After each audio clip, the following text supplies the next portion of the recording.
Because you see, no matter what happens, if by 2028 the 24-hour economy project does not show results, you are out of power.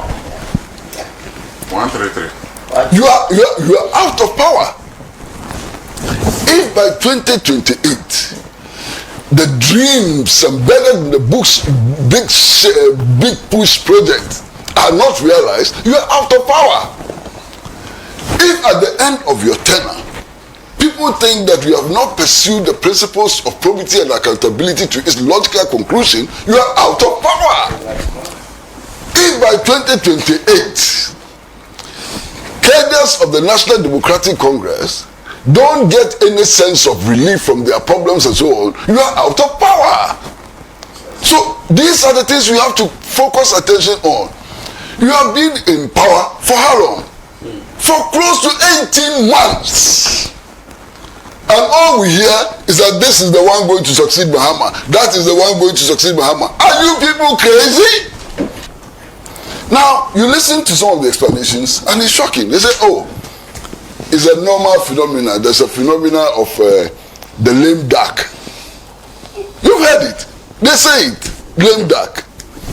And that when it's getting close to 2028, and some say as close as 2027, President Mahama will have no authority, and therefore everybody can do as they please. They are thinking like this, and the president is sitting there watching them. I fully agree with Solo. I fully agree with Ninoy. Sack them. Simple. Sack them. This first shot should have come a long time ago. By now, we should be seeing the sackings. Sack them. Those you can sack, sack them. Those you can't sack, show them the red light. Why? President, show them the red light and let's see what happens. I mean, it's incredible. I mean, there's so many things that I'm constrained. I can't say, because I mean there'll be questions of how did you know and so on. I mean, so many things. But you know, you are a member of the NDC. You are an MP. You know. And I was expecting you to say them. No, I'm not on you, Masha. I'm not on you. What? There are so many reports of party cadres with legitimate organizational problems, not personal problems, going to headquarters and not finding anybody to speak to. Haven't you heard about that? Haven't people from your region told you about that? Because people, instead of focusing on doing the job, are out there campaigning, dreaming of becoming president. Incredible. As soon as this article was published, I think sometime Wednesday morning, I expressed the view that this is the voice of President John Dramani Mahama. And I still believe very firmly that this is the first shot coming from the president himself. Because I cannot imagine any situation where the executive secretary to the president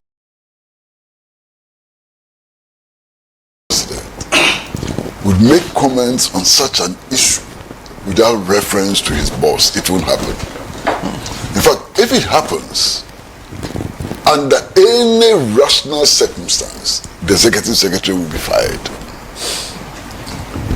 And since this article was published, there's relative calm in the presidency. I haven't heard of any ripple effect in the presidency and so on. So my belief that this is the voice of President John Dramani Mahama has become firmer. The other thing that I want to take into consideration is the fact that this is not the first time that Dr. Callistus Mahama has done something like this. While there have been very controversial national issues and so on, he has intervened.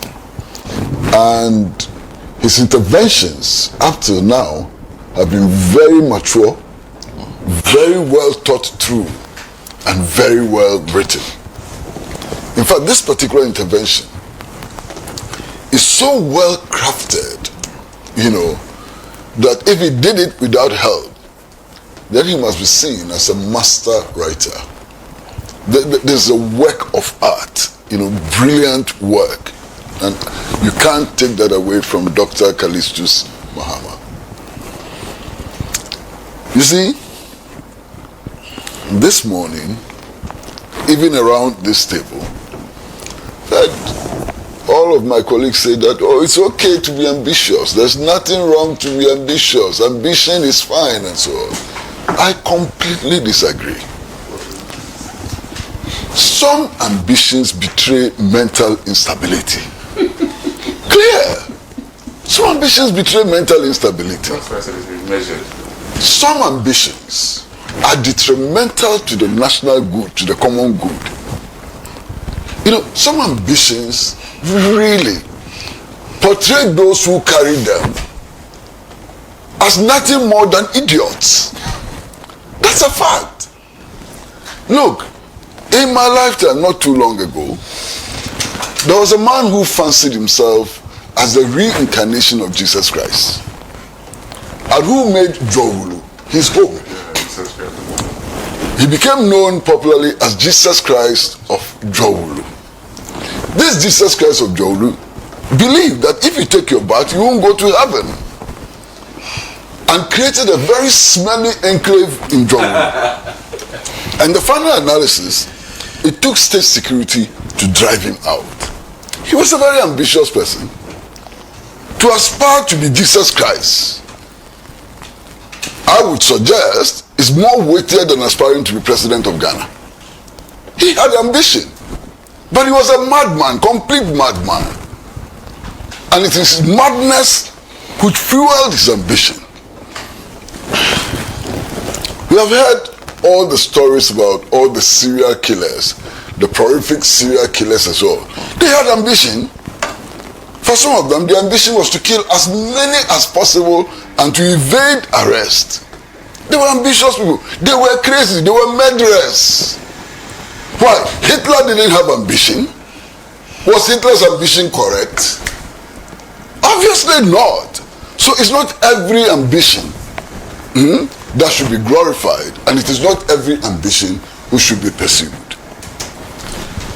Now, there is something else that I think is important in this discussion. All of those who are nursing, displaying, and pursuing these ambitions, some of which are totally crazy, you understand? All of them, elected not to act as individuals. If you belong to a political party, the only meaning that can come out of that is that you have agreed to make your personal ambition subservient to the collective ambition of members of the party. You can't be a member of a political party, especially its leader, and think that your ambition is the most important consideration in that party. It cannot happen. It must not happen. Membership of a political party imposes responsibility, and one of the key responsibilities is the subjection of your personal ambition to collective ambition. So in discussing this ambition thing, I think that we need to take all of these things into consideration. But you see, today, how can anybody serving in this government or any other government pursue his or her personal ambition to become president without creating factions? Tell me, we are all condemning factionalism. You cannot pursue these ambitions, some of which are totally reckless, without creating factions. And Honorable, you are a member of Parliament, you know, I'm not the one to tell you that factions have emerged in the National Democratic Congress today. And if I lie, tell me, tell our listeners, tell the viewers. Today, if you go to any state institution which believes that it has not been adequately resourced, or that funds for its projects have not come in time and so on, what is the explanation which is given? The only explanation which is given, and all of you know, the only explanation which is given is that, Ato Forson wants to be president, and because he sees me as a possible rival, or because he thinks I'm supporting his opponent, he's crippling my ministry and he's crippling my department. This is common knowledge. So why are we hiding from it? So the machinery of government is suffering as a result of these declared and undeclared ambitions. The factions have emerged. Now, imagine today that the National Democratic Congress has to do something which will bring credit to the party. And if it brings credit to the party, it obviously brings credit to those who participate in engineering that something. Do you think that those who see Asiedu Nketia as a rival will put in everything they have to make sure that something succeeds, which will make Asiedu Nketia more popular than them? Do you think that that will happen? Put on your thinking caps. Do you think that that will happen? It will never happen. So this factionalism is eating at the party. It's eating at the party. It's destroying the party and so on. And that is why, over the week, I've heard many commentators in the NPP jubilating over this apparent crisis. They're happy. If they want to fight, let them fight. Why stop them? Let them be ambitious. You know, we are waiting and so on. Why? And all of these people involved in this are adults. They have scars on their neck. They should use the scars on their neck. You understand? Should they be told? Should they be told? Solomon has made a certain point, and I don't intend to amplify it beyond a certain level and so on, that at least there's one person who does not appear to be pushing a personal ambition. Solomon, you made that point. And everybody is wondering why. Why is the vice president not pushing her ambition and so on and so on? The only time I've heard her speak about this race was when she was asked, and she said her commitment, her only commitment, her prime commitment is to make John Mahama succeed, to make the NDC succeed, to make the NDC leave a legacy. If I like, tell me. And that it is that legacy which will determine the future of the NDC. Why can't the others behave the same? Because you see, no matter what happens, if by 2028 the 24-hour economy project does not show results, you are out of power. 133. You are out of power. If by 2028 the dreams embedded in the books, big push project are not realized, you are out of power. If at the end of your tenure, people think that you have not pursued the principles of probity and accountability to its logical conclusion, you are out of power. If by 2028, cadres of the National Democratic Congress don't get any sense of relief from their problems and so on, you are out of power. So these are the things you have to focus attention on. You have been in power for how long? For close to 18 months. And all we hear is that this is the one going to succeed Mahama. That is the one going to succeed Mahama. Are you people crazy? You think that Ghana cares? You think that the woman sitting at Agbobushi market, who took her goods to the market and has not been bought and so on, is worrying herself about who is going to take over from Mahama? When the lights go off, you think that we worry? That's our worry? So focus attention on what the problems of the people of Ghana are and deal with those problems. If you deal with those problems adequately and people begin to have confidence that the NDC is a party which keeps its promises and that anytime the NDC comes to power, there's improvement in their life and so on, who would not vote for you? But if at the end of the 8 years, things are what they may be, you can go and bring the angel Gabriel in a white gown, make him your candidate, and you will lose. It's clear. It's clear. Look, and there are all kinds of problems. First of all, I do not want to make a submission which suggests that all the people who have been mentioned are actually pursuing that ambition. Okay, but they have been mentioned. And it is because they have been mentioned that I'm going to use them to illustrate the point that I'm making. You see, in this system, from all that we have been told by the president himself, it is clear that the chief enforcer of discipline in the party is the chief of staff. The president has told us. Indeed, when he met the ministers and they went through the code of ethics and so on, he said the chief of staff will be the enforcer. How can the chief of staff be enforcing discipline in government when he declares his ambition and is seen as a leader of a faction within that government? How is that possible? It is not possible. He cannot effectively function as a chief of staff and at the same time function as a person nursing an ambition to replace, the sitting president. In any case, if you look at the hierarchy, president, the next person in line is the vice president. All of these people who are being mentioned as nursing ambitions have to work to the vice president. How is that possible when she's sitting there and everything points to the fact that they are preparing to come and remove the seat from under her community? You understand? How is that possible? So it creates unnecessary tension.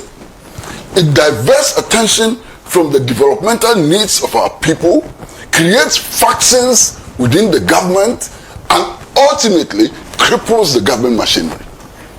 Now, you listen to some of the explanations, and it's shocking. They say, oh, it's a normal phenomenon. There's a phenomenon of the lame duck. You've heard it. They say it, lame duck. And that when it's getting close to 2028, and some say as close as 2027, President Mahama will have no authority. And therefore, everybody can do as they please. They are thinking like this. And the president is sitting there watching them. I fully agree with Solo. I fully agree with Ninoy. Sack them. Simple. Sack them. This first shot should have come a long time ago. By now, we should be seeing the sackings. Sack them. Those you can sack, sack them. Those you can't sack, show them the red light. Why? President, show them the red light and let's see what happens. I mean, it's incredible. I mean, there's so many things that I'm constrained. I can't say, because I mean there'll be questions of how did you know and so on. I mean, so many things. But you know, you are a member of the NDC. You are an MP. You know. And I was expecting you to say them. No, I'm not on you, Master. I'm not on you. But there are so many reports of party cadres with legitimate organizational problems, not personal problems, going to headquarters and not finding anybody to speak to. Haven't you heard about that? Haven't people from your region told you about that? Because people, instead of focusing on doing the job, are out there campaigning, dreaming of becoming president. Incredible. Look, empirical studies have shown, and I'm not talking about guesswork and so on. All of the survey agencies and so on have shown that to be president of Ghana, the minimum amount you need is $100 million. Huh? So you know.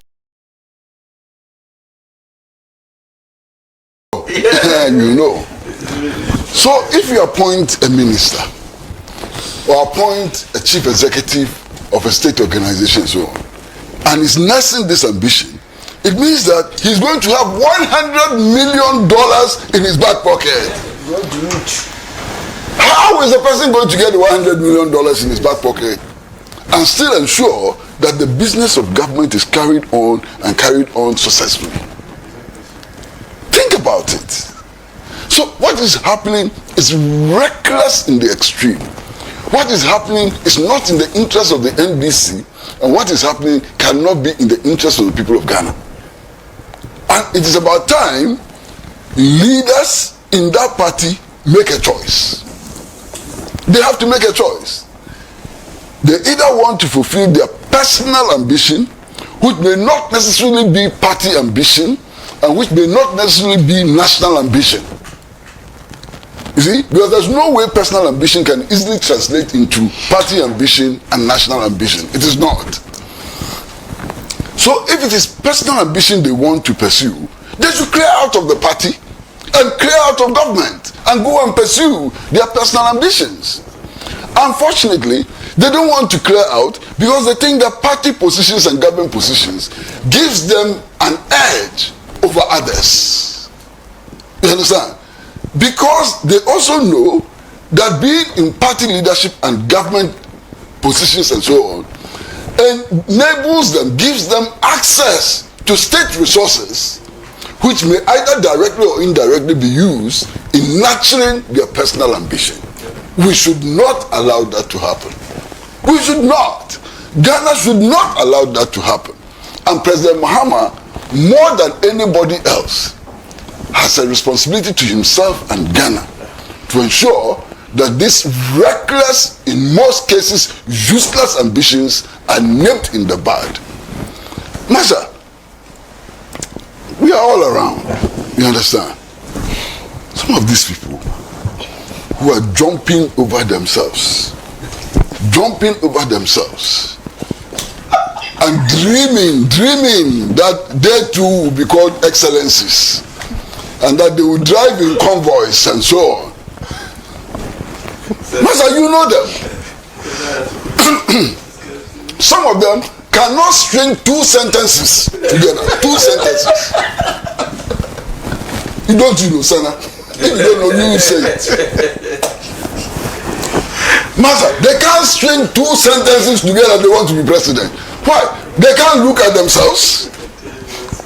You see, this is the problem. Leadership is not the result of self-proclamation. Leadership is the result of hard work and sacrifice for the collective good. I'm sure a few of them, when they wake up in the morning, they go and stand in the mirror in their bedroom, they look at their faces, they turn their backs and so on, say, I look good.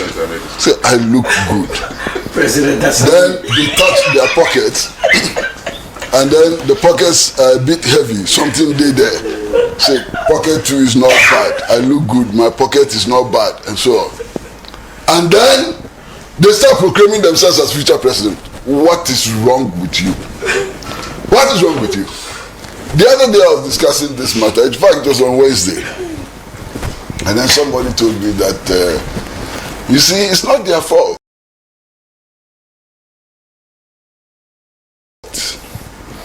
When they go out and people praise them and say, oh, you can be president and so on, they take it seriously. But if there's anybody who is taking such praise singing seriously, he is sick. He needs to have his head examined. Master, Nino, tell me the truth. How many times haven't you gone out and somebody come to you and say, oh, you are the best leader the MPP should have had? You haven't heard that before. Master, haven't you heard that before? Solomon, Owusu, haven't you heard that before? Senna, haven't you heard that before? And I told my own story. I'm driving in town. Somebody frantically stops me. So I park the car. And this elderly man comes to me and says, you are the problem of Ghana. I say, hey, how am I the problem of Ghana? He says, you haven't become president. You are sitting there, look at the people we are having. If you became president, this country would not have any problems. So, if because of that, I go and declare intention to become president of Ghana. You're sick. What did you say of me? You're sick. Who did you think that I'm gagas? What? You see, and sometimes too, it's not their fault.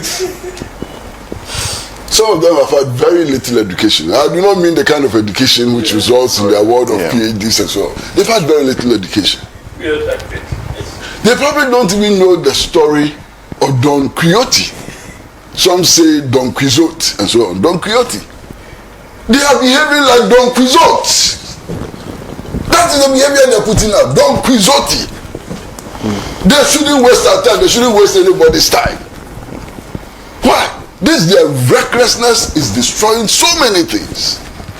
And you see, I have said that the president has to put his foot down. But it's not just the president who has to put his foot down.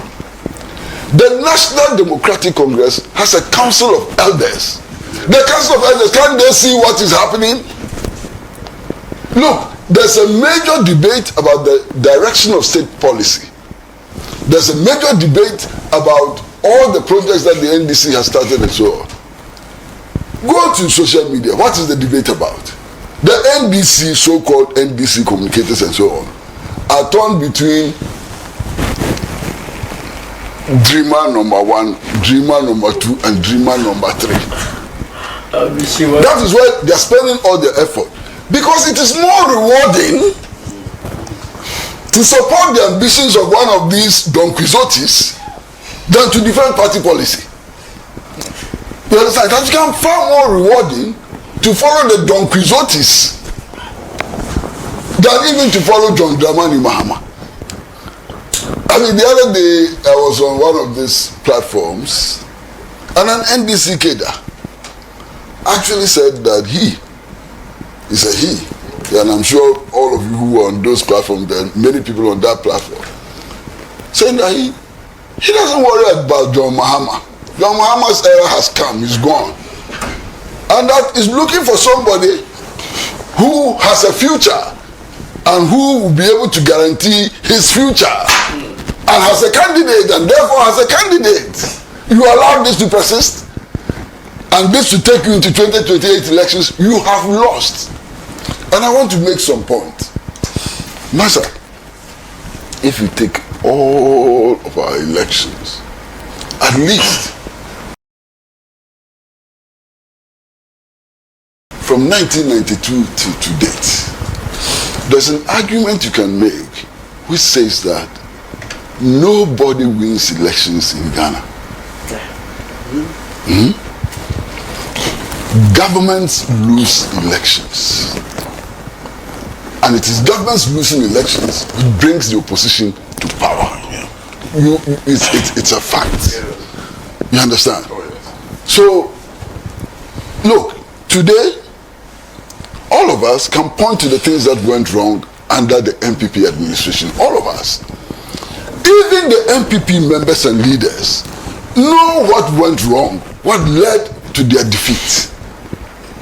You understand? They know what went wrong, what went to their defeat. But you see, by 2028, 4 years would have passed since the MPP left office. There's a certain element which dulls people's memory. And what is happening now can be more important than what happened last year and so on.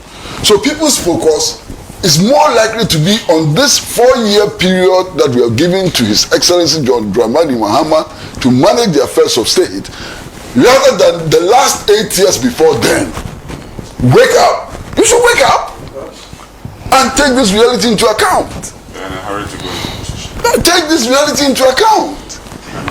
What is this? And in fact, what does it matter for the ordinary Ghanaian whether Snr becomes president or Solomon Owusu becomes president or Ninoy becomes president? What they want is a government which will repair roads and build roads. What they want is a government which will make it easier for them to send their children to school. What they want is a government which will make food cheaper. If not cheaper, at least stabilize the prices of food. You understand? What they want is to live in a community where there's no doomso and so on. Those are the things which must win elections. Not because some Don Quixote woke up in the morning, looked himself in the mirror, and thought he was handsome. Wake up, my friends. Thanks for watching. Like and share the video. You can also drop your comment. Please don't forget to subscribe. Click on the bell to turn on the notification.